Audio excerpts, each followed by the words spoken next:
ಜಿಯೋಗ್ರಫಿಯಲ್ಲಿ next Indian plate and its movement. ನಿಮಗೆ continental drift theory ಮೊದಲು ನೋಡಿದ್ದು ನೆನಪಾಗ್ತಾ ಇರಬಹುದು, ಅಥವಾ ಈ ಶಬ್ದ ಕೇಳಿದಾಗ ಒಂದು ಐಡಿಯಾ ಬರ್ತಾ ಇರ್ಬೋದು. ಏನಾಗಿದೆ ಅದರಲ್ಲಿ, ಕಾಂಟಿನೆಂಟ್ ಹೇಗೆ ಡ್ರಿಫ್ಟ್ ಆಯಿತು, ಇದನ್ನು ಪ್ರಪೋಸ್ ಮಾಡಿದ್ಯಾರು, ಅಲ್ಫ್ರೆಡ್ ವೆಗ್ನರ್ ನೆನಪಾಗ್ತಾ ಇದೆಯಾ? ಆವಾಗ ಕಾಂಟಿನೆಂಟ್ಗಳು ಮೂವ್ ಆಗ್ತಾ ಇತ್ತು. ಮೊದಲು ವರ್ಲ್ಡಲ್ಲಿ ಹೇಗಿತ್ತು, ಸಿಂಗಲ್ ಲ್ಯಾಂಡ್ ಮಾಸ್ ಇತ್ತು, ಸುತ್ತಲೂ ಓಷನ್ ಇತ್ತು. ನೆಕ್ಸ್ಟ್ ಅದಾದಮೇಲೆ ಲ್ಯಾಂಡ್ ಮಾಸ್ ಏನಾಗುತ್ತೆ, 2 ಥರ ಡಿವೈಡ್ ಆಗುತ್ತೆ, ಲೊರೇಷಿಯಾ, ಗೋಂಡ್ವಾನಾ ಅಂತ.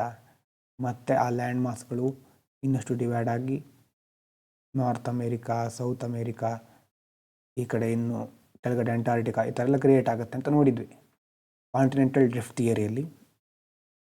ಈಗ ಫಸ್ಟ್ ಸ್ಟೇಜಲ್ಲಿ ಸಿಂಗಲ್ ಲ್ಯಾಂಡ್ ಮಾಸ್ ಇತ್ತು, ನೆಕ್ಸ್ಟ್ 2 ಆಯ್ತಲ್ವ. 2 ಆಗಬೇಕಾದ್ರೆ, ಲೊರೇಷಿಯಾ ಗೋಂಡ್ವಾನಾ ಆಗಬೇಕಾದ್ರೆ ಮಿಡ್ಲಲ್ಲಿ ಒಂದು ಸಿ ಕ್ರಿಯೇಟ್ ಆಗಿದೆ ನೋಡಿ. ಅದಕ್ಕೆ ನಾವು ಟೆಥಿಸ್ ಸಿ ಅಂತ ಕರಿತೇವೆ.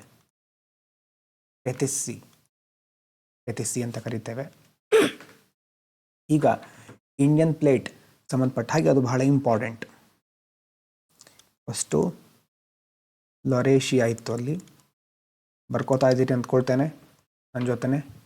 ಲೊರೇಷಿಯಾ ಮತ್ತು ಕೆಳಗಡೆ ಗೋಂಡ್ವಾನಾ ಮತ್ತು ಇಂಡಿಯಾ ಇದೆಲ್ಲ ಒಟ್ಟಿಗೆ ಇತ್ತು. ಗೋಂಡ್ವಾನಾ, ಇಂಡಿಯಾ, ಆಗಿನ ಕಾಲದಲ್ಲಿ ಇಂಡಿಯಾ ಅಂತ ಕರೆಸ್ಕೊಳ್ದೇ ಇದ್ದರು. ಆವಾಗ ಆ ಪ್ಲೇಟನ್ನು ನಾವು ಈಗ ಸಪ್ರೇಟ್ ಆದಮೇಲೆ ಇಂಡಿಯಾ ಅಂತ ಹೇಳ್ತೇವೆ. ಇದೆರಡರ ನಡುವೆ ಬಿಟ್ವೀನ್ ಟೆಥಿಸ್ ಸಿ ಇದು ಬಹಳ ಇಂಪಾರ್ಟೆಂಟ್ ಆದ ಪಾಯಿಂಟ್. ಈ ಥರ ಆಗ್ತಾ ಆಗ್ತಾ ಇಲ್ಲಿ ಹೇಗೆ ಪ್ಲೇಟ್ ಮೂಮೆಂಟ್ ಆಯಿತು, ನಿಧಾನವಾಗಿ ಇಂಡಿಯನ್ ಪ್ಲೇಟ್ ಹೇಗೆ ಮೇಲ್ಗಡೆ ಬಂತು ಅನ್ನೋದೆಲ್ಲ ಈಗ ನಾವು ನೋಡ್ತಾ ಹೋಗ್ತೇವೆ. ಇಂಡಿಯನ್ ಪ್ಲೇಟ್ ಅಂತಂದರೆ ಈಗ ನೋಡಿ, ಮೇಲ್ಗಡೆ ಯುರೇಷಿಯನ್ ಪ್ಲೇಟ್ ಇದೆ, ಈ ಥರ ಇದೆ ತಿಟ್ಕೊಳ್ಳಿ. ಇಲ್ಲಿ ಕೆಳಗಡೆ ನಮ್ಮ ಮೊದಲು ಇಂಡಿಯಾ, ಅಂಟಾರ್ಟಿಕಾ ಎಲ್ಲ ಒಟ್ಟಿಗೆ ಇತ್ತಲ್ವ. ಒಟ್ಟಿಗೆ ಇದ್ದಾಗ ಅದೇನಾಯಿತು, ನಿಧಾನವಾಗಿ ಸಪ್ರೇಟ್ ಆಗ್ತಾ ಹೋಯಿತು. ಇಂಡಿಯನ್ ಪ್ಲೇಟ್ ಮೂಮೆಂಟ್ ಈ ಥರ ಮೂವ್ ಆಗ್ತಾ ಬಂದು ಟಚ್ ಆಗಿದ್ದು ಇಲ್ಲಿ ಅಂತಂದರೆ, ಇಲ್ಲಿ ಬಂದು ಕೊಲೈಡ್ ಆಗಿದ್ದು ಅಲ್ಲಿ ಸೇರ್ಕೊಳ್ತಾ ಹೋಗುತ್ತೆ, ಮೂವ್ ಆಗುತ್ತೆ. ಇದು ಲೊರೇಷಿಯಾ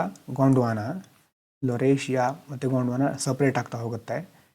ಗೋಂಡ್ವಾನಾದಲ್ಲೂ ಆವಾಗ ನೋಡಿದ್ವಿ ಬೇರೆ ಬೇರೆ ಮೂಮೆಂಟ್ ಆಗ್ತಾ ಹೋಗುತ್ತೆ. ಕೆಲವೊಂದು ಸೌತ್ ಅಮೇರಿಕಾ ಸಪ್ರೇಟ್ ಆಗಿ ಈ ಕಡೆ ಹೋಗುತ್ತೆ, ಮತ್ತು ಆಸ್ಟ್ರೇಲಿಯಾ ಈ ಕಡೆ ಹೋಗುತ್ತೆ, ಅಂಟಾರ್ಟಿಕಾ ಕೆಳಗಡೆ ಬರುತ್ತೆ, ಇಂಡಿಯಾ ಈ ಕಡೆ ಮೇಲ್ಗಡೆ ಹೋಗ್ತಾ ಹೋಗುತ್ತೆ. ಇಂಡಿಯಾ ಬರುತ್ತಲ್ವ, ಇಂಡಿಯನ್ ಪ್ಲೇಟು, ಇದು ಬಂದು ಇಲ್ಲಿ ಮೇಲ್ಗಡೆ ಇರುವಂಥ ಲೊರೇಷಿಯನ್ ಅಥವಾ ಏಷ್ಯನ್ ಪ್ಲೇಟಿಗೆ ಬಂದು ತಲುಪಿದಾಗ ಆವಾಗ ಏನಾಯಿತು, ಆಗಿಂದಾನೇ ಸ್ಟಾರ್ಟ್ ಆಗಿರೋದು ಫಾರ್ಮೇಷನ್ ಆಫ್ ಹಿಮಾಲಯಾಸ್.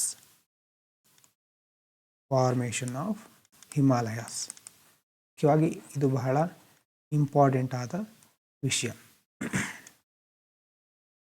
ಇದರಲ್ಲಿ ಬೇರೆ ಬೇರೆ ಸ್ಟೇಜಸ್ಗಳಿದೆ.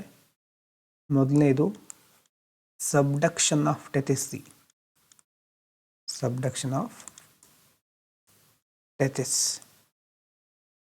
ಸಿ.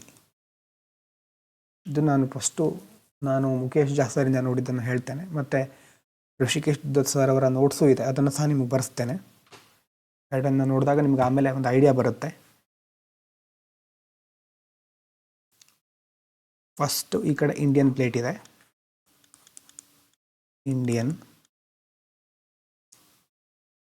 ಈ ಕಡೆ ಇರೋದು ಯುರೇಷಿಯನ್ ಪ್ಲೇಟ್.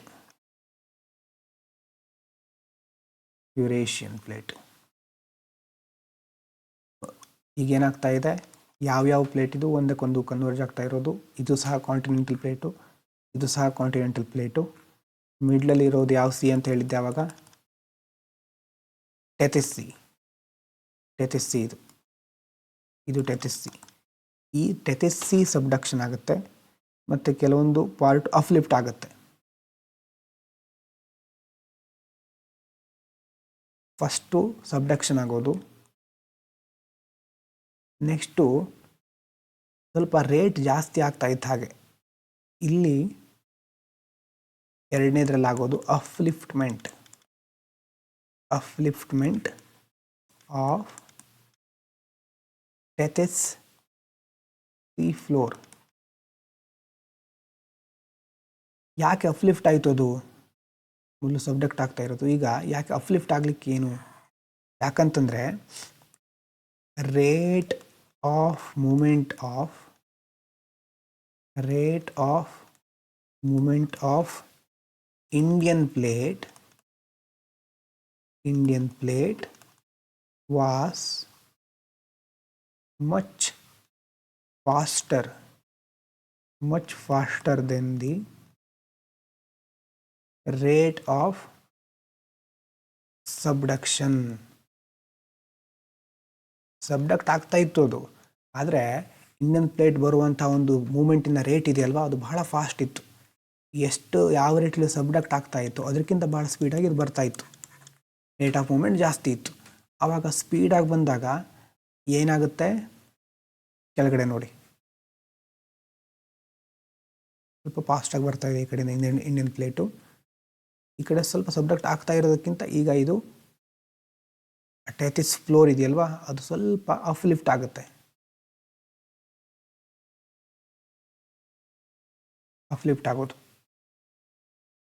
ಅಫ್ಲಿಫ್ಟ್ ಆಗಿ ಅದು ಸೈಡಿಗೆ ಹೋಗುತ್ತೆ, ಅಫ್ಲಿಫ್ಟ್ಮೆಂಟ್ ಆಗುತ್ತೆ. ಆದಮೇಲೆ ನೆಕ್ಸ್ಟ್ ಆಗೋದೇನು? ಮೂರನೇ ಸ್ಟೇಜಲ್ಲಿ ಕಾಂಟಿನೆಂಟಲ್ಲು ಕನ್ವರ್ಜೆನ್ಸ್. ಈಗ ಸಿ ಅಫ್ಲಿಫ್ಟ್ ಆಯಿತು, ಕಾಂಟಿನೆಂಟಲ್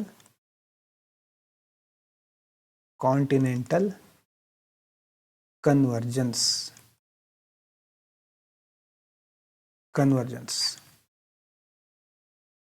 ಅಂದರೆ ಏನಾಗುತ್ತೆ ಇದರಲ್ಲಿ? ಯಾವುದು ಸ್ವಲ್ಪ ಕಂಪ್ಯಾರಿಟಿವ್ಲಿ ಡೆನ್ಸಿಟಿ ಕಡಿಮೆ ಇರುತ್ತದು ಕೆಳಗಡೆ ಹೋಗುತ್ತೆ, ಕೆಳಗಡೆ ಎಷ್ಟು ಸ್ಲೈಡ್ ಆಗುತ್ತೆ ಕೆಳಗಡೆ. ಮೇಲ್ಗಡೆ ಏನಾಗುತ್ತೆ? ಮೇಲ್ಗಡೆ ಕ್ರಿಯೇಟ್ ಆಗುತ್ತೆ, ಅಕ್ಯುಮುಲೇಷನ್ ಆಗುತ್ತೆ.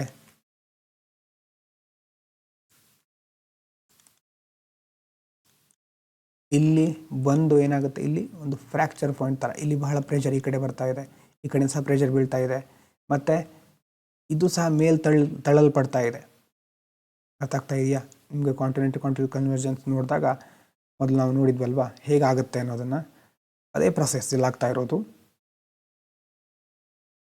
ಇಲ್ಲೇನಾಗ್ತಾ ಇದೆ? ರಾಕ್ಸ್ಗಳು, ತುಂಬ ಸ್ಟ್ರಾಂಗ್ ಆಗಿರೋ ರಾಕ್ಸ್ಗಳು ಡಿಫಾರ್ಮ್ ಆಗ್ತಾ ಹೋಗುತ್ತೆ, ಡಿಫಾರ್ಮ್ ಆಗಿ ಫೋಲ್ಡ್ ಆಗುತ್ತೆ. Rocks deformed while folding.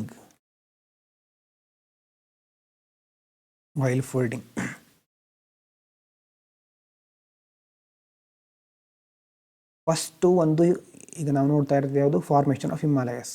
Indian plate ಬಂತು, ಏಷ್ಯನ್ ಅಥವಾ ಯುರೇಷಿಯನ್ ಪ್ಲೇಟ್ ಬಂತು, ಎರಡು ಒಟ್ಟಿಗೆ ಕೊಲೈಡ್ ಆಯಿತು, ಕನ್ವರ್ಜ್ ಆಯಿತು, ಫೋಲ್ಡ್ ಕ್ರಿಯೇಟ್ ಆಯಿತು. ಫಸ್ಟ್ ಫೋಲ್ಡ್ ಕ್ರಿಯೇಟ್ ಆಯಿತು. ಆದರೆ ಅದು ಅಲ್ಲಿಗೆ ನಿಲ್ಲೋದಿಲ್ಲ. ಫಸ್ಟ್ ರಾಕ್ ಡಿಫಾರ್ಮ್ ಆದಾಗ ಫಸ್ಟ್ ಫೋಲ್ಡ್ ಕ್ರಿಯೇಟ್ ಆಯಿತು. ಆದರೆ ನೆಕ್ಸ್ಟ್ ಸ್ಟೇಜ್ ನೋಡಿ, fourth one, formation of faults and rise of parallel ranges.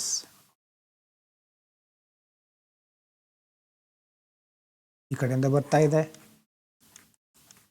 ಬಂದು ಹಿಮಾಲಯ ಫಸ್ಟ್ ಕ್ರಿಯೇಟ್ ಆಯಿತು, ಇಲ್ಲಿ ಫಾಲ್ಟ್ ಕ್ರಿಯೇಟ್ ಆಗಿದೆ. ಒಂದು ಸಾರಿ ಡಿಫಾರ್ಮ್ ಆದಮೇಲೆ ಒಂದು ಫಾಲ್ಟ್ ಕ್ರಿಯೇಟ್ ಆಯಿತು, ಇನ್ನು ಮತ್ತೆ ಮೇಲೆ ಹೋಗ್ಲಿಕ್ಕೆ ಆಗ್ತಾ ಇಲ್ಲ, ಸ್ಟ್ರಾಂಗ್ ರಾಕ್, ಇಲ್ಲೇ ಫಾಲ್ಟ್ ಕ್ರಿಯೇಟ್ ಆಯಿತು. ಆವಾಗ ಇನ್ನಷ್ಟು ಇದು ತಳ್ಳಲ್ಪಡ್ತಾ ಏನಾಗ್ಬಿಡ್ತಾ ಇದೆ, ಇನ್ನೊಂದು ಪ್ಯಾರಲಲ್ ರೇಂಜ್ ಕ್ರಿಯೇಟ್ ಆಯಿತು. ಯಾಕಂದರೆ ಇನ್ನೂ ಇದು ಮೇಲೆ ಹೋಗೋದಿಲ್ಲ, ರಾಕ್ಸ್ಗಳು ಸ್ಟ್ರಾಂಗ್ ಆಗಿ ಎಷ್ಟು ಡಿಫಾರ್ಮ್ ಆಗಬೇಕು ಅಷ್ಟು ಡಿಫಾರ್ಮ್ ಆಗಿಬಿಟ್ಟಿದೆ. ಹಾಗಾಗಿ ಇಲ್ಲೇನಾಯಿತು? ಎರಡನೇ ರೇಂಜ್ ಕ್ರಿಯೇಟ್ ಆಯಿತು. ಕ್ರಿಯೇಟ್ ಆಗಿ ಸೆಕೆಂಡ್ ರೇಂಜ್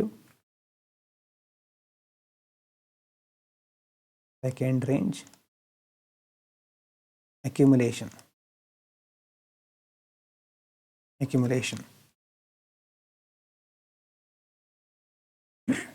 ಇದಾದ ನಂತರ ಹೀಗೆ ಆಗ್ತಾ ಮುಂದೆ ಏನಾಗುತ್ತೆ, ಮುಂದೆ ಇನ್ನೊಂದು ರೇಂಜ್ ಕ್ರಿಯೇಟ್ ಆಗುತ್ತೆ.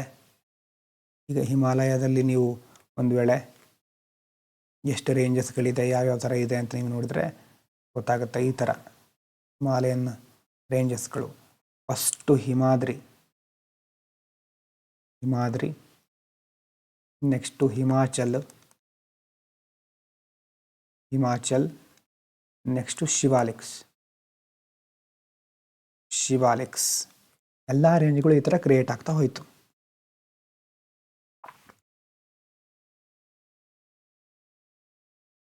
ಮತ್ತು ಇನ್ನೊಂದು ನೋಡಿ, ಇಲ್ಲಿ ಬಹಳವಾಗಿ ನೆನ್ಪಿಟ್ಕೊಳ್ಬೇಕಾಗಿರೋದು ಕಾಂಟಿನೆಂಟಲ್ಲು, ಇನ್ನೊಂದು ಇಲ್ಲಿ ಯಾವುದು ಕಾಂಟಿನೆಂಟಲ್ ಆಗ್ತಾ ಇರೋದಲ್ವಾ, ಕಾಂಟಿನೆಂಟಲ್ ಆಗ್ತಾ ಇದೆ. ಇಲ್ಲಿ ಮೋಲ್ಟನ್ ಮಟೀರಿಯಲ್ ಬರ್ತಾ ಇಲ್ಲ. Molten material never came up. ಇಲ್ಲಿ ಅದು ಬರ್ತಾ ಇಲ್ಲ. ಒಂದು ನಾವು ನೋಟ್ಸಲ್ಲಿ ಬರ್ಕೊಂಡಿದ್ದೀವಿ, ಸ್ವಲ್ಪ ಸ್ಲೈಡ್ ಬಿನೀತ್, ಒಂದು ಪ್ಲೇಟ್ ಸ್ವಲ್ಪ ಕೆಳಗಡೆ ಹೋಗುತ್ತೆ, ತುಂಬ ಆಳಕ್ಕೇನು ಹೋಗೋದಿಲ್ಲ, ಕೆಳಗಡೆ ಹೋಗಿ ಇನ್ನೊಂದನ್ನು ಮೇಲೆ ಎತ್ತುತ್ತೆ. ಓಷನಲ್ಲಾದರೆ ತುಂಬ ಕೆಳಗಡೆ ಹೋಗಿ ಅಲ್ಲಿರುವಂತಹ ಈ ಥರ ಮೋಲ್ಟನ್ ಮಟೀರಿಯಲ್ ಜೊತೆ ಕರಗಿ ಮೋಲ್ಟನ್ ಲೆವೆಲ್ ರೈಸ್ ಆಗಿ ಮೇಲ್ಗಡೆ ವೋಲ್ಕೆನೋ ಕ್ರಿಯೇಟ್ ಆಗ್ತಾ ಇತ್ತು. ಹಾಗಾಗಿ ಇಲ್ಲಿ ಕಾಂಟಿನೆಂಟಲ್ ಆಗಿರೋದ್ರಿಂದ ಮೋಲ್ಟನ್ ಮಟೀರಿಯಲ್ ಬರ್ತಾ ಇಲ್ಲ.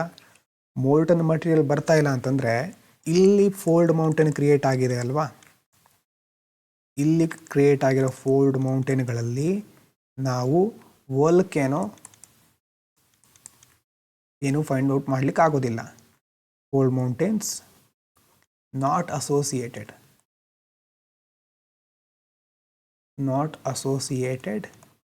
With volcanoes. ದೊಡ್ಡ ಮಟ್ಟದ ವೋಲ್ಕೆನೋ ಏನು ಇಲ್ಲಿ ನಾವು ಕಾಣಲಿಕ್ಕೆ ಆಗೋದೇ ಇಲ್ಲ.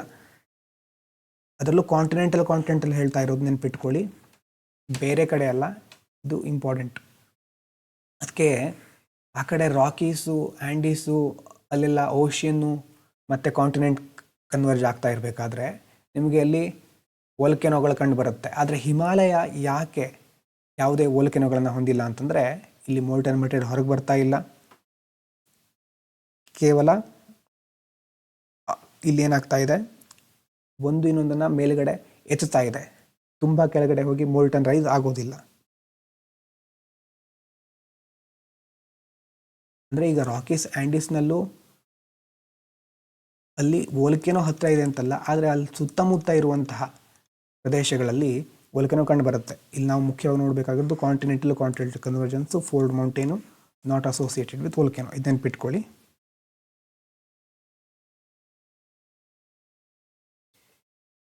ಇದಾದ ನಂತರ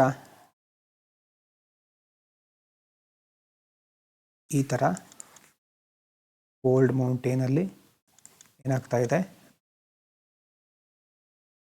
ಫಸ್ಟ್ ಫೋಲ್ಡ್ ಆಗುತ್ತೆ ಅಲ್ವಾ, ಫಸ್ಟ್ ಫೋಲ್ಡ್ ಕ್ರಿಯೇಟ್ ಆಗುತ್ತೆ, ಕನ್ವರ್ಜ್ ಆಗುತ್ತೆ, ಕನ್ವರ್ಜೆನ್ಸ್, ನೆಕ್ಸ್ಟು ಕನ್ವರ್ಜೆನ್ಸ್ ಆಗಿ ಅದು ಅಫ್ಲಿಫ್ಟ್ ಆಗುತ್ತೆ, ಅಫ್ಲಿಫ್ಟ್ಮೆಂಟ್. ಅದಾದಮೇಲೆ ರಾಕ್ಸ್ ಏನಾಗುತ್ತೆ, ರಾಕ್ಸ್ ಕ್ರ್ಯಾಕ್ ಆಗುತ್ತೆ. ಇಲ್ಲಿ ಕ್ರ್ಯಾಕ್ ಆಗದ ಹಾಗೆ ಫಾಲ್ಟ್ ಕ್ರ್ಯಾಕ್ ಆಗುತ್ತೆ. ಆ ರಾಕ್ಸ್ ಕ್ರ್ಯಾಕ್ ಆದಮೇಲೆ ಮೂಮೆಂಟ್, ಕ್ರ್ಯಾಕ್ ಆದಮೇಲೂ ಮತ್ತೆ ಮೂಮೆಂಟ್ ಈ ಕಡೆಯಿಂದ ಕಂಟಿನ್ಯೂ ಆಗ್ತಾ ಇದೆ, ಈ ಕಡೆಯಿಂದ ಪ್ಲೇಟ್ ಬರ್ತಾನೆ ಇದೆ, ಪ್ಲೇಟ್ ಮೂಮೆಂಟ್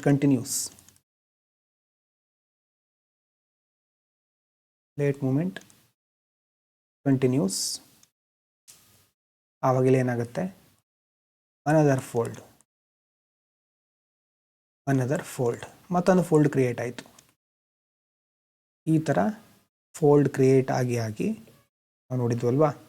ಈಗ ನೋಡಿ, ಇಂಡಿಯನ್ ಪ್ಲೇಟಲ್ಲಿ ಇಂಡೋ ಗ್ಯಾಂಜೆಟಿಕ್ ಪ್ಲೇಟ್ ಅಂತ ಇನ್ನೊಂದು ಇಲ್ಲಿ ಫೋಲ್ಡ್ ಆಗ್ತಾ ಇದೆ ಸ್ಮಾಲ್ ಆಗಿ, ಇಂಡೋ ಗ್ಯಾಂಜೆಟಿಕ್ ಪ್ಲೇನು. ಇದಾದ ನಂತರ ಇಲ್ಲಿ ಶಿವಾಲಿಕ್, ನೆಕ್ಸ್ಟ್ ಇನ್ನೂ ಸ್ವಲ್ಪ ಹಿಮಾಚಲ್ಲು. ಇದಾದಮೇಲೆ ನೀವು ಸ್ವಲ್ಪ ಎತ್ತರ ಇದೆ ಇಲ್ಲಿ ಜಾಗ ಇಲ್ಲ, ಆದರೂ ನೀವು ಸ್ವಲ್ಪ ದೊಡ್ಡದಾಗಿ ಬರ್ಕೊಳ್ಳಿ, ಹಿಮಾದ್ರಿ.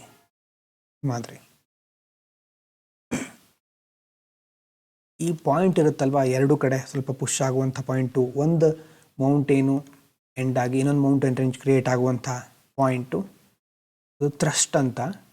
ಇಲ್ಲಿ ಮೇನ್ ಸೆಂಟ್ರಲ್ ಥ್ರಸ್ಟ್ ಇದೆ, ಮೇನ್ ಸೆಂಟ್ರಲ್ ಥ್ರಸ್ಟು. ಇದಾದ ನಂತರ ಶಿವಾಲಿಕ್ ಮತ್ತು ಹಿಮಾಚಲ್ ನಡುವೆ main boundary thrust, main boundary thrust ಇಲ್ಲಿ ಈ ಭಾಗದಲ್ಲಿ ಕೆಳಗಡೆ ಬರೀತೇನೆ, Himalayan frontal trust,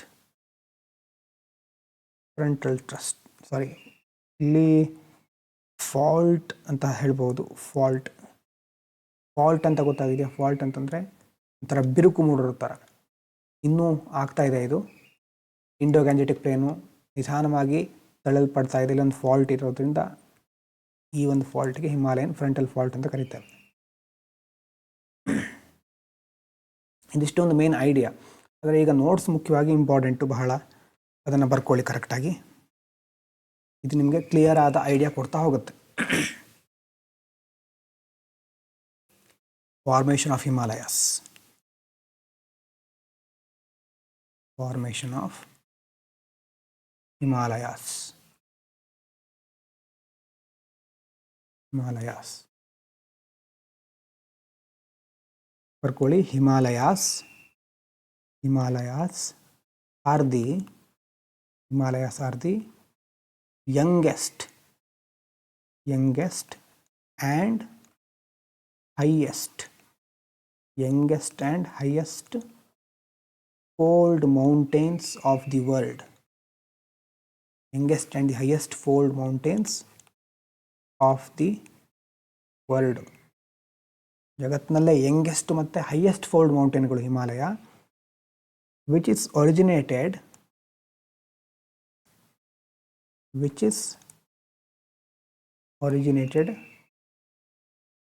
due to collision of ಯಾವ್ಯಾವ plate? Indian plate with the Eurasian plate. ಇದು ಎರಡರ ಕೊಲಿಷನ್ ಆಗಿರೋದು. This two plates were separated. These two plates were separated by Tethys geosyncline. That means geosyncline ಅಂತಂದರೆ ಲಾಂಗ್, ನ್ಯಾರೋ, ಶಾಲೋ ಅಪ್.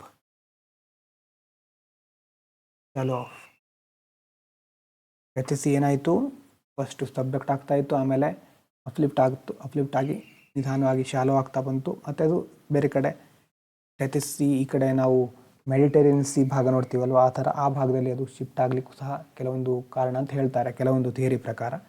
ಆದರೆ ಇಲ್ಲಿ ಟೆಥಿಸ್ ಜಿಯೋಸಿಂಕ್ಲೈನಿಂದ shallow ಆಗ್ತಾ ಹೋಯಿತು ಅಂತ ಸಹ ಕನ್ಸಿಡರ್ ಮಾಡಬಹುದು ಆ ಒಂದು ರೀಜನ್ನು. ಟೆಥಿಸ್ ಜಿಯೋಸಿಂಕ್ಲೈನ್ ಇನ್ ದಿ ಮೀಸೋಝೋಯಿಕ್ ಎರಾದಲ್ಲಿ ಏನಾಯಿತು, ದ ಇಂಡಿಯನ್ ಪ್ಲೇಟ್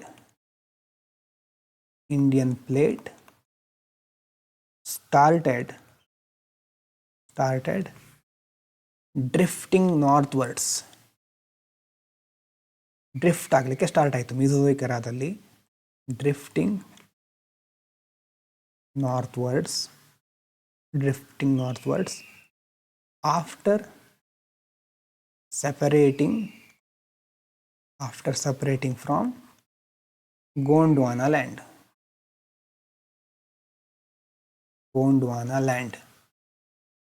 ನೆನಪಾಗ್ತಾ ಇದೆಯಾ?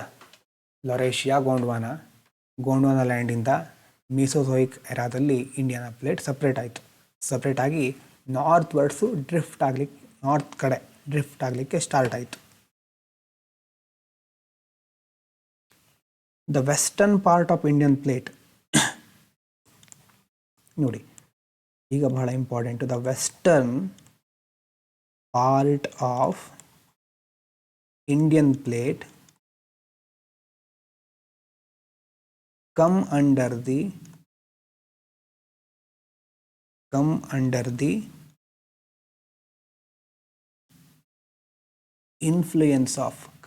the influence of reunion hotspot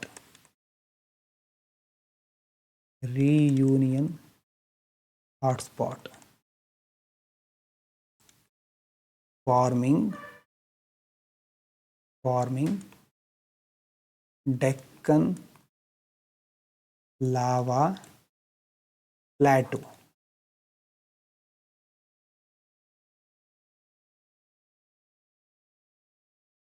Deccan lava plate reunion hotspot ಜೊತೆ ಒಂದು ಇನ್ಫ್ಲುಯೆನ್ಸ್ ಆಗಿ ಆವಾಗ ಅದರಲ್ಲಿ ಡೆಕ್ಕನ್ ಲಾವಾ ಪ್ಲೇಟು ಕ್ರಿಯೇಟ್ ಆಗುತ್ತೆ. ಇಲ್ಲಿ ರಿಯೂನಿಯನ್ ಹಾಟ್ಸ್ಪಾಟ್ ಅಂತಂದರೆ ಏನು ಬೇಕಿದ್ರೆ ಇಲ್ಲಿ ಬರೆದಿಟ್ಕೊಳ್ಳಿ.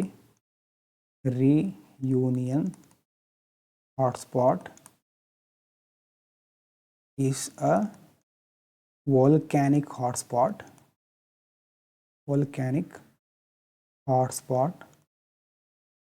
in the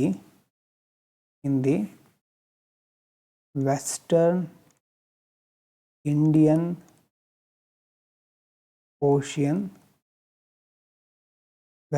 Ocean located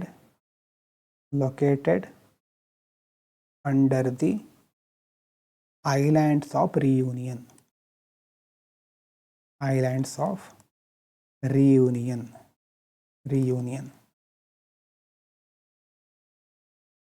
ಅಂತಂದರೆ ಹೀಗೆ ಒಂದು ಮ್ಯಾಪ್ನಲ್ಲಿ ಎಷ್ಟು ನೋಡಿದ್ರೆ ನೀವು ಬೇಕಿದ್ರೂ ಅಂದರೆ ಎಲ್ಲಾದರೂ ಸರ್ಚ್ ಮಾಡಿ ನೋಡ್ಬೋದು ಬೇಕಿದ್ರೆ. ಆದರೆ ಇದನ್ನು ಆಫ್ರಿಕಾ ಅಂತ ಕನ್ಸಿಡರ್ ಮಾಡಿ. ಆಫ್ರಿಕಾ ಇದು, ಕೆಳಗಡೆ ಅಂಟಾರ್ಟಿಕಾ ಇತ್ತು, ಇಲ್ಲಿ ಈ ಭಾಗದಲ್ಲಿ ರಿಯೂನಿಯನ್ ಹಾಟ್ಸ್ಪಾಟ್ಗಳು ಬರುತ್ತೆ. ಮತ್ತು ನಮ್ಮ ಭಾರತ ಮೊದಲು ಇಷ್ಟು ಒಂದು ಈ ಥರ ಮೂವ್ ಆಗ್ತಾ ಇರೋ ಭಾರತ, ಇದು ಮೇಲ್ಗಡೆ ಮೂವ್ ಆಗ್ತಾ ಇರೋದು ಆಗಿನ ಕಾಲದಲ್ಲಿ. ಈ ರಿಯೂನಿಯನ್ ಹಾಟ್ಸ್ಪಾಟಿನ ಒಂದು ಇನ್ಫ್ಲುಯೆನ್ಸಿಗೆ ಬಂದು ಆವಾಗ ಡೆಕ್ಕನ್ ಲಾವಾ ಪ್ಲೇಟು ಕ್ರಿಯೇಟ್ ಆಗುತ್ತೆ. ಡೆಕ್ಕನ್ ಲಾವಾ ಪ್ಲೇಟು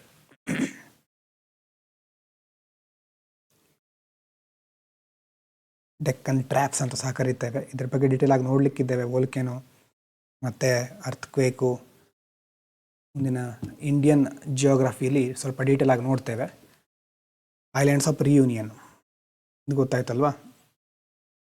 ಅದರ ಒಂದು ಇನ್ಫ್ಲುಯೆನ್ಸಿಗೆ ಬಂದು ಡೆಕ್ಕನ್ ಲಾವಾ ಪ್ಲೇಟು ಕ್ರಿಯೇಟ್ ಆಗುತ್ತೆ. ಮತ್ತು ಐಲ್ಯಾಂಡ್ಗಳಿಂದ ಹೇಗೆ ಮುಖ್ಯವಾಗಿ ಈ ಥರ ಇನ್ಫ್ಲುಯೆನ್ಸ್ ಆಗುತ್ತೆ, ಐಲ್ಯಾಂಡ್ ಫಾರ್ಮ್ ಆಗಿರೋದು ಹೇಗೆ ಅಂತ ನೆನಪು ಮಾಡ್ಕೊಳ್ಳಿ. ಹೇಗೆ ವೋಲ್ಕ್ಯಾನಿಕ್ ಐಲ್ಯಾಂಡ್ಗಳು ಕೆಳಗಡೆ ಮೇಲ್ಗಡೆ ಬಂತು, ಹಿಂದಿನ ವಿಡಿಯೋದಲ್ಲಿ ನೋಡಿದ್ವಿ, ನೆನಪಾಗ್ತಾ ಇದೆಯಾ? ಓಷಿಯನ್ನು ಕಾಂಟಿನೆಂಟ್ ಬಿಟ್ಟು ಬೇರೆ ಥರ ಕೊಲಿಷನ್ ಆಗ್ತಾ ಇರುತ್ತೆ. ಓಷನ್ ಕೊಲಿಷನ್ ಆಗ್ತಾ ಇರಬೇಕಾದ್ರೆ ನಿಧಾನವಾಗಿ ಲಾವಾ ಅಪ್ಲಿಫ್ಟ್ ಆಗ್ತಾ, ಲಾವಾ ಮೇಲೆ ಬರ್ತಾ ಐಲ್ಯಾಂಡ್ಗಳು ತಲೆ ಎತ್ತುತ್ತಾ ಹೋಗುತ್ತೆ. ಅದನ್ನು ನೋಡಿದ್ವಿ ಮೊದಲು, ನೆನಪು ಮಾಡ್ಕೊಳ್ಳಿ ಅದನ್ನು. ರಿಯೂನಿಯನ್ ಹಾಟ್ಸ್ಪಾಟ್ನ ಇನ್ಫ್ಲುಯೆನ್ಸಲ್ಲಿ ಬಂದು ಇಲ್ಲೇನಾಯಿತು, ಡೆಕ್ಕನ್ ಲಾವಾ ಟ್ರ್ಯಾಪ್ಸ್ ಅಥವಾ ಡೆಕ್ಕನ್ ಲಾವಾ ಪ್ಲೇಟು ಕ್ರಿಯೇಟ್ ಆಯಿತು. Next, as the Indian plate drifted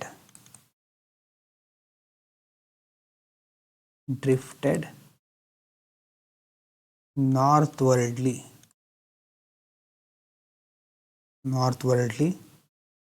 ಅಥವಾ ನಾರ್ತ್ ಕಡೆ ಹೋಗ್ತಾ ಇದ್ದ ಹಾಗೆ ಫಸ್ಟ್ ಏನಾಯಿತು, initially the flow of Tethys Sea subducted to give rise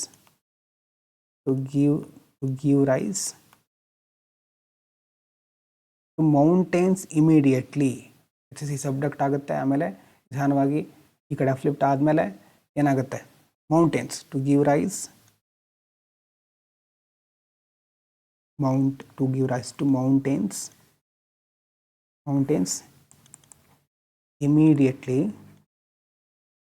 immediately to the north of Himalayas.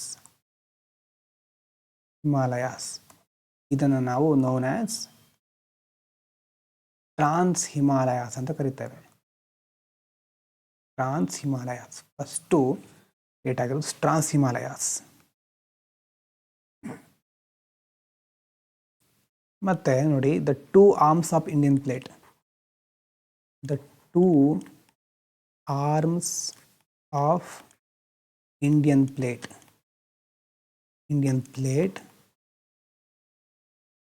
ಅಂದರೆ ಇಂಡಿಯನ್ ಪ್ಲೇಟು ಹೀಗಿದೆ ಅಲ್ವಾ, ಕೆಳಗಡೆಯಿಂದ ಈ ಥರ ಹೋಗ್ತಾ ಇದೆ. ಒಂದು ಕಡೆ ಅರಾವಳಿ, ಈ ಕಡೆ ಅರಾವಳಿ ಭಾಗ ಇದೆ, ಒಂದು ಕಡೆ ಮಿಕಿರ್ ರೆಂಗ್ಮಾ ಹಿಲ್ಸ್ಗಳಂತಿರುತ್ತೆ. ಈ ಕಡೆ ಅರಾವಳಿ, ಈ ಕಡೆ ಮಿಕಿರ್ ರೆಂಗ್ಮಾ ಹಿಲ್ಸ್. ಇದು ಟೂ ಆರ್ಮ್ಸ್.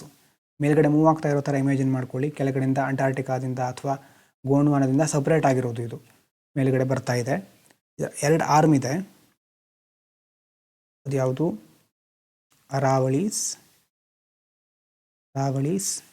ಥರ ಇಲ್ಲಿ ಅರಾವಳಿ ಈ ಭಾಗದಲ್ಲಿ ಇರೋದು, and Mikir Rengma hills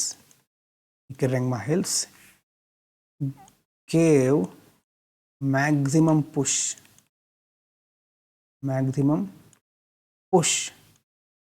to the Asian plate. Asian ಪ್ಲೇಟಿಗೆ ತುಂಬ ಪುಷ್ ಮಾಡುತ್ತೆ. Giving rise to hairpin bend or syntaxial bend. ನೀವು ಹಿಮಾಲಯ ಈ ಥರ ನೋಡಿದರೆ, ನೀವು ಜಮ್ಮು ಕಾಶ್ಮೀರ ಹೇಗೆ ಕನ್ಸಿಡರ್ ಮಾಡಿ, ಹೀಗಿದೆ ಅಲ್ವಾ ಇದು ಹಿಮಾಲಯನ್ ರೇಂಜಸ್ಸು. ಈ ಥರ ಬೆಂಡ್ ಆಗಲಿಕ್ಕೆ ಏನು ಕಾರಣ? ಮುಖ್ಯವಾಗಿ ಕೆಳಗಡೆಯಿಂದ ಅರಾವಳಿ, ಈ ಕಡೆ ಮಿಕಿರ್ ರೆಂಗ್ಮಾ ಹಿಲ್ಸ್, ಎರಡು ಹಿಲ್ಸ್ಗಳು ಪುಷ್ ಮಾಡಿತ್ತು ಜಾಸ್ತಿ. ಆ ಬೆಂಡಿಗೆ ಕಾರಣ ಆ ಒಂದು ಪುಷ್, ಮ್ಯಾಕ್ಸಿಮಮ್ ಪುಷ್. ಇದಾದ ನಂತರ around 30 million years ago, 30 million ವರ್ಷಗಳ ಹಿಂದೆ, the first phase of collision was completed. ಮೊದಲನೇ ಫೇಸ್ ಕಂಪ್ಲೀಟ್ ಆಯಿತು. ಆವಾಗ ಆಗಿದ್ದೇನು? Giving rise to great Himalayas.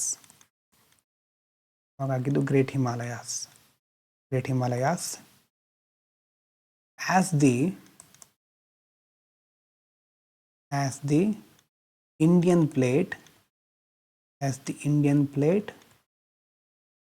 first collided on the western part,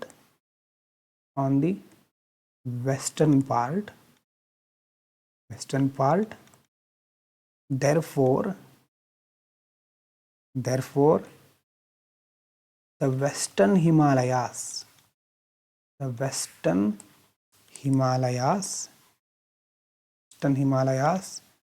are comparatively older than Eastern Himalayas.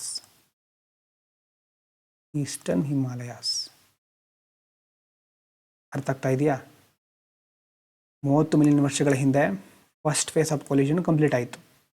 ಆವಾಗ ಆಗಿದ್ದು great Himalayas. ಈಗ ಅಲ್ಲೇನಾಗಿದೆ, Indian plate first collide ಆಗಿರೋದು western part ಮೂಲಕ. Western part ಬಂದು ಫಸ್ಟ್ ಕೊಲೈಡ್ ಆಯಿತು. ಆವಾಗ ಅದರಿಂದಾಗಿ ಫಸ್ಟ್ ಕ್ರಿಯೇಟ್ ಆಗುತ್ತಲ್ವ ವೆಸ್ಟರ್ನ್ ಹಿಮಾಲಯಾಸು. ಅದು ಸ್ವಲ್ಪ ಓಲ್ಡರ್ ಆಗಿದೆ ಅಂತ. ಯಾವುದು ಮೊದಲು ಬಂದು ಜಾಸ್ತಿ ಕೊಲೈಡ್ ಆಗಿರುತ್ತೋ ಆವಾಗ ಅಲ್ಲಿ ಫೋಲ್ಡಿಂಗ್ ಸ್ಟಾರ್ಟ್ ಆಗುತ್ತೆ. ವೆಸ್ಟರ್ನ್ ಪಾರ್ಟ್ ಕಡೆ ಸ್ವಲ್ಪ ಜಾಸ್ತಿ ಬೇಗ ಆಗಿರೋದ್ರಿಂದ ವೆಸ್ಟರ್ನ್ ಹಿಮಾಲಯಾಸು ಈಸ್ಟರ್ನ್ ಹಿಮಾಲಯಕ್ಕಿಂತ ಓಲ್ಡರು ಕಂಪ್ಯಾರಿಟಿವ್ಲಿ ಅಂತ ಹೇಳ್ಬೋದು. ಮತ್ತು they are also far away from the great plains. ಕೆಳಗಡೆ ಗ್ರೇಟ್ ಪ್ಲೇನ್ಸ್ ಅಂತಿದೆ, ಗಂಗಾ ನದಿ ಮುಖಜ ಪ್ರದೇಶ, ಸಮತಟ್ಟಾದ ಪ್ರದೇಶ ಇದೆ. ಅದಕ್ಕಿಂತ ಸಹ ಆ ವೆಸ್ಟರ್ನ್ ಹಿಮಾಲಯಾಸು ಸ್ವಲ್ಪ ದೂರ ಇದೆ. This is because the first push was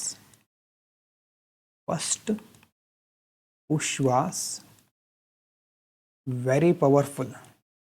ತುಂಬ ಪವರ್ಫುಲ್ ಆಗಿತ್ತು ಮೊದಲನೇ ಪುಷ್, ವೆರಿ ಪವರ್ಫುಲ್. ಇದೇ ಕೊಲಿಷನ್ನು ಮತ್ತೆ ಕಂಟಿನ್ಯೂ ಆಗ್ತಾ ಹೋಗುತ್ತೆ. The collision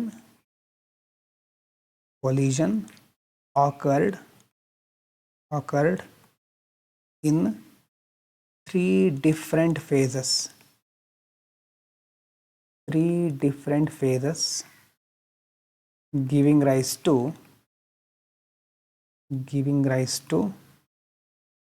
3 parallel range of Himalayas.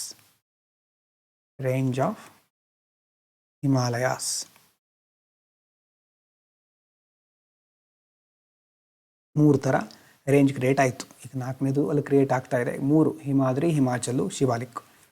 ಇದಿಷ್ಟು 3 ಥರ ರೇಂಜು 3 ಕೊಲಿಷನ್ ಮೂಲಕ ಆಯಿತು.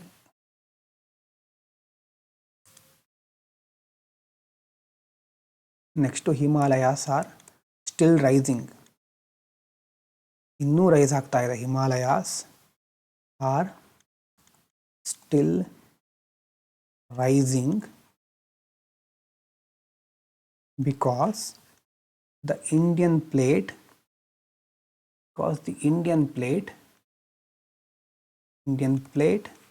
still going below Eurasian plate. ಇನ್ನೂ ಸಹ ಇಂಡಿಯನ್ ಪ್ಲೇಟು ಯುರೇಷಿಯನ್ ಪ್ಲೇಟ್ ಕೆಳಗಡೆ ಹೋಗ್ತಾ ಇದೆ. Going below the Eurasian plate, and this will continue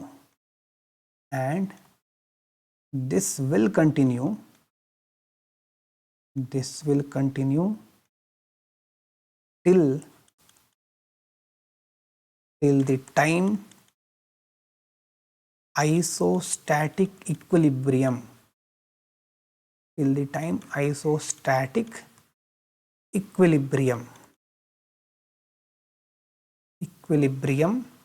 is not achieved.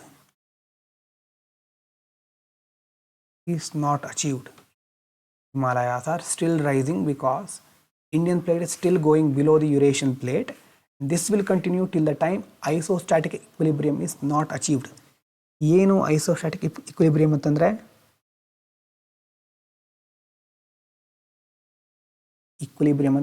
ಬೇಕಿದ್ರೆ ಬ್ರಾಕೆಟಲ್ಲಿ ಬರ್ಕೊಳ್ಳಿ, balance between the forces.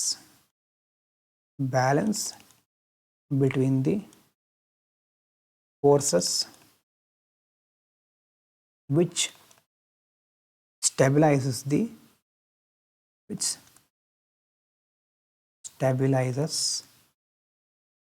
convectional current.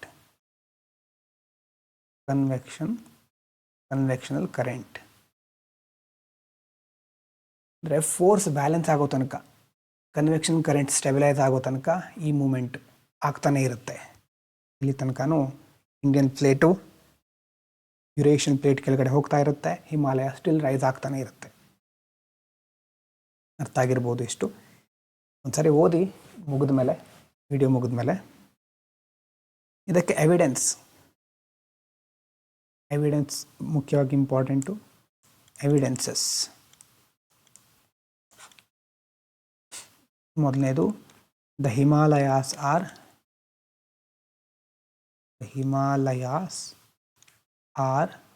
Still rising. ಈಗೂ ರೈಸ್ ಆಗ್ತಾ ಇದೆ. Still rising at the rate of 5 to 10 millimeter per year. ಪ್ರತಿ ವರ್ಷ ಹಿಮಾಲಯ 5 ರಿಂದ 10 ಮಿಲಿಮೀಟರ್ನಷ್ಟು rice ಆಗ್ತಾ ಇದೆ. ಮತ್ತೆ ಇಲ್ಲಿ ಯಾವುದು ಕನ್ವರ್ಜೆಂಟ್ ಅಲ್ವಾ? With the convergent plate boundary and the rise of Himalayas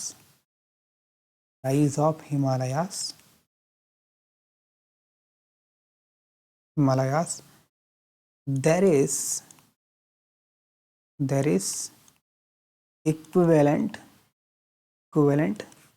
sea floor spreading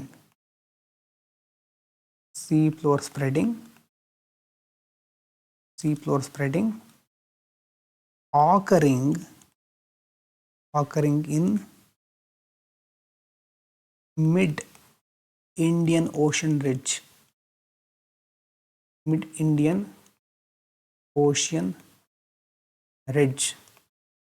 ನೋಡಿ, ಈ ಕಡೆ ಕನ್ವರ್ಜೆಂಟ್ ಪ್ಲೇಟ್ ಬೌಂಡ್ರಿ ಆಗ್ತಾ ಇದ್ದ ಹಾಗೆ ಈ ಕಡೆ ಹಿಮಾಲಯ ಇಕ್ವಿವೆಲೆಂಟ್ ಆಗಿ ಇಂಡಿಯನ್ ಓಷನ್ನಲ್ಲಿ mid oceanic ridges sea floor spread ಆಗ್ತಾ ಇದೆ. ಇನ್ನು ಪ್ರೆಸೆನ್ಸ್ ಆಫ್ ಮರೀನ್ ಸೆಡಿಮೆಂಟ್ಸ್ ಇದರಲ್ಲಿ 2 ರಿಂದ 3 ಅಥವಾ 4 ಅಂಶ ನೆನಪಿಟ್ಕೊಳ್ಳಿ. ಒಂದು 5-6 ಇದೆ. presence of marine sediments and fossils in ಹಿಮಾಲಯದಲ್ಲಿ ಇರುವಂತಹ ಮರೀನ್ ಸೆಡಿಮೆಂಟ್ಗಳು ಮತ್ತು ಫಾಸಿಲ್ಸು ನಮಗೆ ಸಿಕ್ಕಿದಾಗ ಏನು ಗೊತ್ತಾಯಿತು? ಅಲ್ಲೇ ಮೊದಲು ಸಮುದ್ರ ಇತ್ತು, ಟೆಥಿಸ್ ಪ್ರೆಸೆನ್ಸ್ ಫಾಸಿಲ್ಸ್ ಇನ್ ಹಿಮಾಲಯಾಸ್. ಯಾವ್ಯಾವುದು ಹಿಮಾಲಯದಲ್ಲಿ ಇರುವಂಥ ಫಾಸಿಲ್ಸ್ಗಳು ನಮಗೆ ಆ ಒಂದು ಎವಿಡೆನ್ಸನ್ನು ಕೊಡುತ್ತೆ. It is estimated that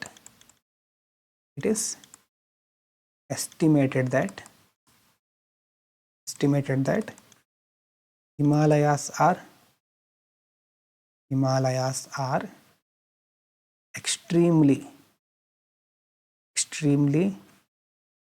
rich in petroleum deposits. ಇದನ್ನು ಮೊದಲು ಹೇಳಿದ್ದೆ ನಾನು. ರಾಕ್ ಫಾರ್ಮೇಷನ್ ಆಗಬೇಕಾದ್ರೆ ನೆನ್ಪು ಮಾಡ್ಕೊಳ್ಳಿ, ಹೇಗೆ ಪೆಟ್ರೋಲಿಯಂ ಡೆಪಾಸಿಟ್ಗಳು ಯಾವ ಥರ ಆಗುತ್ತೆ. ಸೆಡಿಮೆಂಟ್ರಿ ಮೆಟಮಾರ್ಫಿಕ್ ರಾಕ್ ಚೇಂಜ್ ಆಗಬೇಕಾದ್ರೆ ಪೆಟ್ರೋಲಿಯಂ ಡೆಪಾಸಿಟ್ಸು ಶಾಲೋ ಸಿ ರೀಜನ್ಗಳು ಹೇಗಾಗುತ್ತೆ, ಅದರಿಂದ ಹೇಗೆ ಒಳಗಡೆ ಪ್ರೊಸೆಸ್ಗಳಿರುತ್ತೆ ಅನ್ನೋದೆಲ್ಲ ನೋಡಿದ್ವಿ. Extremely rich in petroleum deposits. The fossils of flora which are found in Shivaliks as well as Tibetan plateau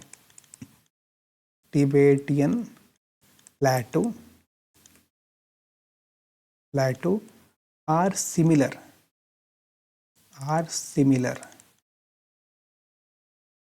This shows that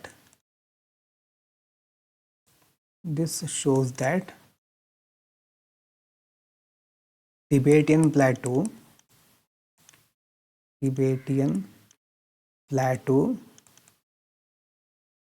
which was once at a time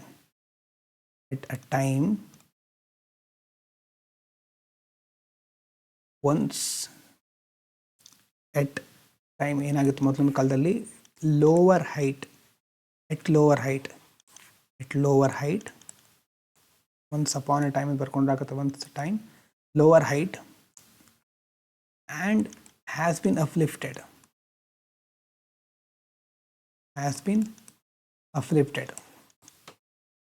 fossils of flora which are found in Shivaliks as well as Tibetan plateau are similar. This shows that Tibetan plateau which was once upon a time ಆಗಿತ್ತು at lower height has been uplifted. ಅಂದರೆ ಏನು ನೋಡಿ, ಈಗ ಇಲ್ಲಿ ನೋಡ್ಕೊಳ್ಳಿ ಕರೆಕ್ಟಾಗಿ. ಇಲ್ಲಿ ನೋಡಿ, ಟಿಬೇಟನ್ ಪ್ಲೇಟ್ ಇರೋದು ಮೇಲೆ, ಯುರೇಷಿಯನ್ ಪ್ಲೇಟ್. ಈಗ ಹಿಮಾಲಯಲ್ಲಿ ಫಾರ್ಮ್ ಆಗ್ತಿದೆ ಇಟ್ಕೊಳ್ಳಿ, ಈ ಕಡೆಯಿಂದ ಇಂಡಿಯನ್ ಪ್ಲೇಟ್ ಬರ್ತಾ ಇದೆ, ಈ ಥರ ಫೋಲ್ಡ್ ಮೌಂಟೇನ್ ಕ್ರಿಯೇಟ್ ಆಯಿತು. ಶಿವಾಲಿಕ್ ಇರೋದು ಕೆಳಗಡೆ. ಇಲ್ಲಿ ಫ್ಲೋರಾ ಇದೆಯಲ್ವಾ, ಯಾವುದೋ ಒಂದು ಮರ ಅಥವಾ ಗಿಡ ಇದೆಯಲ್ವಾ, ಇಲ್ಲಿ ಇರೋ ಗಿಡ ಮತ್ತು ಇಲ್ಲಿರೋ ಗಿಡ ಆ ಫ್ಲೋರಾ ಎರಡು ಸಿಮಿಲರ್ ಇದೆ. ಫಾಸಿಲ್ಸ್, ಅದರ ಫಾಸಿಲ್ಸ್ ನಮ್ಗೆ ಸಿಮಿಲರ್ ಆಗಿದೆ ಅಂತ ನಮ್ಗೆ ಕಂಡು ಬರ್ತಾ ಇದೆ. ಅಂದರೆ ಒಂದು ಕಾಲದಲ್ಲಿ ಇದು ಕೆಳಗಡೆ ಇತ್ತು, ನಿಧಾನವಾಗಿ ಇದು ಮೇಲ್ಗಡೆ ಹೋಯಿತು, ಫ್ಲಿಪ್ಟ್ ಆಗ್ತಾ ಬಂತು.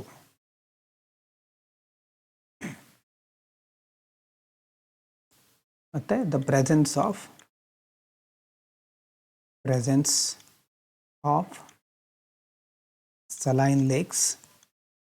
saline lakes in the Tibetan plot. ಇಲ್ಲಿ ಸಲೈನ್ ಲೇಕ್ಸ್ಗಳು ಸಹ ಕಂಡು ಬರ್ತಾ ಇದೆ.